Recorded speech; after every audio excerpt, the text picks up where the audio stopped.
గురించి, మన పద్య వైభవాన్ని గురించి, మన భాషా వైభవాన్ని గురించి. మాతృభాష మీద పట్టుతో ఉంటే ప్రపంచంలో ఏ భాష మీదన్నా సరే పట్టు సాధించవచ్చు. ఇది పెద్దలు చెప్పిన సత్యం.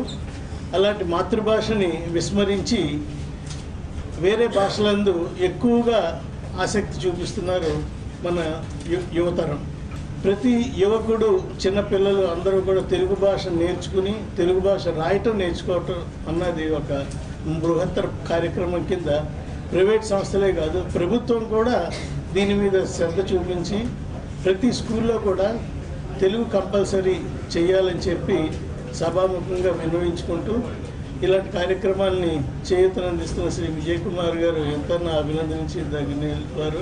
పిల్లల్లో కూడా 10,000 మంది పిల్లలకి ఈ తెలుగులో ఆసక్తి, దాంట్లో ఉన్న విలువలు, మెలకువలు అన్నీ నేర్పడానికి పెద్దపీఠం సూర్య గారు నిత్యం ప్రయత్నం చేస్తున్నారు. అది ఖచ్చితంగా ఈ 5-6 నెలల్లో పూర్తి చేస్తారు.